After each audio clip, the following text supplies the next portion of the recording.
I said, I fucking hate being poor. And my dad got really upset. He just threw his newspaper on the floor and he said, David, you are not poor. Poor is a mentality. First things first, you got to get that poor mindset. In order to invest, you got to think big. Stop thinking small. You have to be disciplined. You have to get some motivation, and you got to be willing to stop spending your money on dumb stuff that you do not need. That's the first thing you need to start doing. Then you can start opening up those brokerage accounts and get to investing. But you got to get out that mindset. You got to get that poor man mindset or the poor woman mindset. We all come from the same background. We have to get out that poor mindset in order to start investing. So first, let's get our mindset right. Let's start changing our mindset. Let's get out that poor mindset and start thinking big. We all have to do the same thing. Let's start right now. And then also just invest every month. There's two approaches. You can put a little bit in every month or buy it one time. In a recession, you got to throw a bag in. It's not hard to invest. It's just you have to have discipline, right? You have to have an extra source of income. You have to be motivated. You have to follow the right people. You got to know what you're doing, right?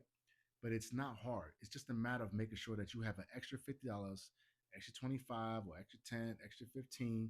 You take that money, you open up a brokerage account, you put it into a nice index fund or ETF. That's what you want to start off with, especially if you're new to this investing, right? You can't be a day trader, in my opinion, if you have a full-time job. So let's stick to investing for now, right? So when you're talking about investing, you're talking about long-term investing. You're talking about putting money into a Roth IRA or to a brokerage account or to some type of fund like a 401k. That's what I'm talking about when it comes to investing. So let's just say you got actually $50, right? You start off, you put into a nice VOO, the VTI or the QQQ, SCHD, or the SPY. These are all names of ETFs or index funds that hold 500 of the greatest companies, right? You take that and you consistently put money in every single week, right? The ETFs that I'm talking about pays you back about 10 to 15% per year, right? There's no bank account or savings account that's going to give you that, right? So you take that money, instead of spending it on stuff that you don't need, just take it, put it in an index fund, have it so it can be set up recurring automatically. So that way you don't even miss it.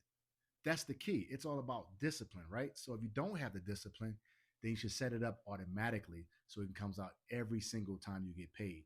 And that way you will not miss the extra $50 that you put into those type of funds, right? Then after you get a certain amount into those ETFs or those index funds, let's just say you get to about 1,000, 2,500, or $5,000 into that after a couple years or maybe a year, then you want to maybe start investing into some individual funds. And when I'm talking about individual funds, I'm talking about some of the greatest companies, stocks or companies that you may already know, things that you may already buy, you buy all the time or have in your possession right now. I'm talking about Apple. I'm talking about the iPhone, right? Apple has great products. It's a great company, pays you a dividend. It's not going anywhere. Microsoft, most of us use it every day when we work in the office or we're doing papers or PowerPoint. We're very familiar with Microsoft, right? Microsoft also owns Xbox. Or we talk about Google. Google has YouTube TV, Gmail, and we Google things all the time. A lot of advertising dollars goes into Google. And they also have Waymo, the electric vehicle, right? Then we could talk about maybe like Meta, which is also known as Facebook. You got the Meta glasses, Facebook, Instagram, WhatsApp, lots of companies. Nike's a very good company. Shoe company's been there forever. NBA stars are contracted with this company. Running shoes. The Olympics is coming to America in 2028. So you know Nike stock, the company is going to be good around for a long time. You got Costco, Walmart, Target, very good companies that people shop in all the time. So those are some of the individual stocks that you can start investing to once you have your index funds on the side, right? Now, once you do the individual funds, then you can start putting more attention to like growth funds or maybe speculation stocks, something like EV vehicles or quantum computing stocks, or maybe a stock that you think is going to grow in maybe 20 years. You just want to speculate. So then you put a little bit of money into those funds. So start off with your index funds that are very solid because they have the basket of funds. Then you start off with, then you start off with those big companies that you know of, like Walmart, Nike, Apple, so forth and so on.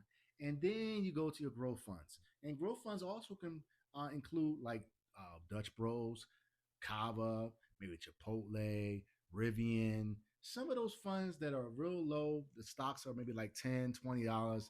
You want to put a couple thousand there just to set it aside. You don't want to put all your money in there, but you put money in just in case these companies grow in the future. We're talking about 10, 20 years from now.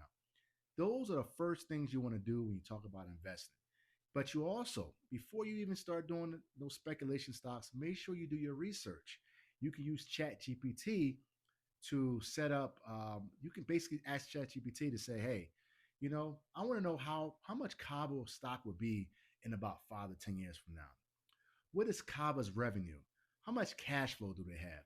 What would they be in 12 years or 12 months or whatever?" You can ask ChatGPT to spell it out for you. They'll give you your investment strategies. They'll give you information for the future. They'll give you the PE ratio, maybe the cash flow. And maybe 5 to 10 years from now, you will see how Kava or Rivian will grow, right? Use ChatGPT. That could be your friend. That way you won't have to do the math yourself. You can even ask ChatGPT to break down the cash flow, the different finance and quarterly statements from these companies. You don't have to do it yourself. You can ask ChatGPT to break it down and summarize it for you. That way, you don't have to read the whole financial statement yourself. But you should know how much cash flow or how much revenue a company is giving you before you start investing. You should know what that company do on a regular basis. You should not be investing in something that you don't know. That's why I always recommend stocks that you do know, like McDonald's, Nike, Walmart, Costco, Apple, Microsoft, Meta, and Google. Those stocks, we hear them all the time, we use them all the time. So that's why I always recommend those stocks. Although I'm not a financial advisor, those are just some of my recommendations and some of the stocks that I bought for myself and that you may want to take a look at to do your own research. But use ChatGPT to do the summarization of the financial statements, the different cash flows, the revenues, or where the company will be in about 4 to 5, 10 years from now, even 20 years from now, right? And you want to just keep increasing. Like, let's say you get a raise next year. If you're putting $25 in this month, you're getting a raise next year, try to bump it up to $30 or $50. Each time you get a raise, let's put that money in there.